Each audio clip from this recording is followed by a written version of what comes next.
अस्सलाम वालेकुम, welcome to my channel. कैसे हैं आप सब? मैं उम्मीद करती हूँ कि आप सब खैरियत से होंगे।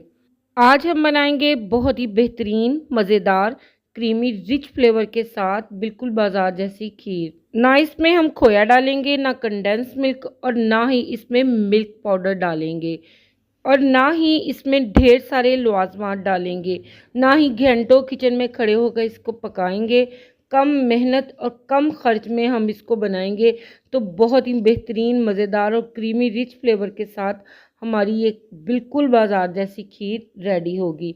सिर्फ़ और सिर्फ चंद चीज़ों का इस्तेमाल करते हुए हम ये खीर बहुत ही आसानी से झटपट घर में बना सकते हैं। कैसे बनेगी, रेसिपी को देखें। रेसिपी अच्छी लगे तो इसको लाइक, शेयर और मेरे चैनल को सब्सक्राइब ज़रूर करें। तो चलें फिर बिस्मिल्लाह पढ़ के इस मज़ेदार सी रेसिपी को बनाना स्टार्ट करते हैं। रेसिपी के लिए मैंने आधा कप बासमती चावल अच्छी तरह से धोकर 1 घंटे के लिए भिगो दिए थे। चावल आप देखें यहाँ पर भीगकर बहुत अच्छी तरह से सॉफ्ट हो चुके हैं।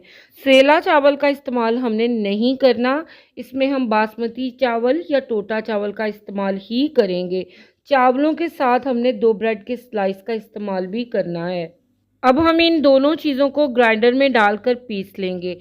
चावलों के साथ हमने इसका पानी भी शामिल कर देना है और ब्रेड को तोड़कर ऐड करेंगे ताकि इसको पीसने में आसानी हो जाए। तो यहाँ पर देखें, इन दोनों चीज़ों को मैंने अच्छी तरह से ग्राइंड कर लिया है। अब अगला प्रोसेस स्टार्ट करने के लिए एक खुला बर्तन लेंगे और इसमें शामिल कर देंगे चीनी। और मैंने यहाँ पर 150 ग्राम चीनी का इस्तेमाल किया है। आधी हम पैन में शामिल कर देंगे और आधी का इस्तेमाल हम बाद में करेंगे। चीनी जो हमने पैन में डाली है इसको हमने कैरेमलाइज करना है। आंच को हम हल्का रखेंगे और हल्की आंच पे चीनी को मेल्ट होने देंगे। बहुत ज़्यादा देखें हमने इसको कलर नहीं देना, नहीं तो इसका टेस्ट कड़वा हो जाएगा और खीर हमारी कड़वी बनेगी। जब यहाँ पर इसका ऐसा कलर हो जाए तो हमने फ्लेम को बंद कर देना है और इसमें दूध ऐड कर देना है। दूध यहाँ पर मैंने 1.5 लीटर के बराबर इस्तेमाल किया है। दूध शामिल करते ही चीनी यहाँ पर जम जाएगी, तो यहाँ पर आपने परेशान बिल्कुल भी नहीं होना। चूल्हा ऑन करें और आंच को बिल्कुल स्लो रखें और हल्की आंच पे आपने इसको पकने देना है। तकरीबन 4 से 5 मिनट लगेंगे, चीनी बहुत अच्छे से मेल्ट हो जाएगी। जब चीनी मेल्ट हो जाए तो इसमें बाकी की बची हुई चीनी और हाफ टी स्पून के बराबर इलायची पाउडर का शामिल कर देंगे। इलायची को हमेशा फ्रेश पीस कर ऐड किया करें, बहुत ही अच्छी खुशबू और जायका बनता है। अब हमने यहाँ पर 10 से 15 मिनट हल्की आंच पे दूध को पकने देना है ताकि इसमें अच्छे से बॉयल आ जाए। दूध यहाँ पर मैंने फ्रेश और फुल फैट यूज़ किया है। आप अपनी चॉइस से कोई सा भी इस्तेमाल कर सकते हैं। जब दूध को हम 10 से 15 मिनट पका लें तो इसमें ब्रेड और चावल का मिक्सचर जो हमने ग्राइंड करके रखा था वो सारे का सारा ऐड कर देंगे। फ़ौरन से इसको मिक्स कर लेंगे ताकि ये जमे नहीं और इसमें गुठलियाँ ना बने। अब आंच को हमने स्लो रखना है और तकरीबन 30 से 35 मिनट के लिए इसको स्लो आंच पे ही पकने देंगे। तो यहाँ पर ऑलमोस्ट खीर को पकते हुए तकरीबन 25 से 30 मिनट हो चुके हैं। चावल हमारे बहुत अच्छी तरह से गलकर फूल चुके हैं और खीर गहरी हो चुकी है। अभी हम इसको 10 से 15 मिनट के लिए मज़ीद पकाएंगे ताकि ये पक कर क्रीमी और रबड़ी जैसी हो जाए।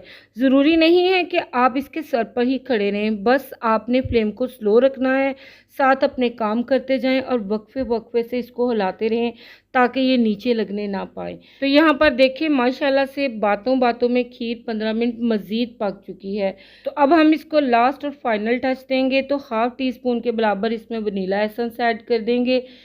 ये टोटली ऑप्शनल है, इसका फ्लेवर मेरे बच्चों को पसंद है इसलिए मैं इसमें ऐड करती हूँ। अगर आपको ये पसंद नहीं तो आप स्किप कर सकते हैं।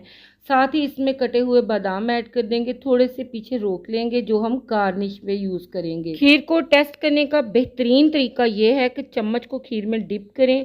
अगर खीर चम्मच को कंप्लीट होल्ड कर ले तो इसका मतलब है कि खीर हमारी परफेक्ट पक चुकी है। फ्लेम को हम यहाँ पे बंद कर देंगे। इससे ज़्यादा हमने पकाकर इसको थिक नहीं करना क्योंकि ये जब ठंडी होकर जमेगी तो ये मज़ीद गहरी हो जाएगी। तो माशाल्लाह से बहुत ही बेहतरीन, मज़ेदार, क्रीमी, रिच फ्लेवर के साथ बिल्कुल बाजार जैसी खीर हमारी रेडी है। कुछ मज़ीद इसकी सजावट करने के लिए, इसको प्रेजेंटेबल बनाने के लिए चांदी के वर्क इसके ऊपर लगाएंगे। अगर आपके पास हैं तो आप ज़रूर लगाएं, नहीं तो ये टोटली ऑप्शनल है, आप इसको स्किप भी कर सकते हैं। बाकी के बचे हुए बादाम इसके ऊपर ऐड करेंगे और ठंडा करके इसको सर्व करेंगे। बहुत से लोग इसको गरम गरम खाना भी पसंद करते हैं। आप इसको कैसे खाना पसंद करते हैं मेरे साथ ज़रूर शेयर कीजिएगा। लुक देखें माशाल्लाह से आप इसकी कितनी ज़बरदस्त है, कितनी ज़बरदस्त ये जमी है। टेक्सचर देखें आप इसका माशाल्लाह से बहुत ही क्रीमी है और टेस्ट का तो मैं आपको इसके बता ही नहीं सकती कि ये कितनी टेस्टफुल तैयार हुई है। इसकी हर बाइट माशाल्लाह माशाल्लाह से लज्जत और जायके से भरपूर है। तो आप भी इस इजी झटपट और मज़ेदार सी रेसिपी को ज़रूर ट्राई करें और अपनी फैमिली के साथ इंजॉय करें। रेसिपी अच्छी लगे तो इसको लाइक शेयर और मेरे चैनल को सब्सक्राइब ज़रूर करें। मिलते हैं बहुत जल्द एक नई वीडियो के साथ, तब तक के लिए मुझे इजाज़त दीजिएगा। अल्लाह हाफिज़।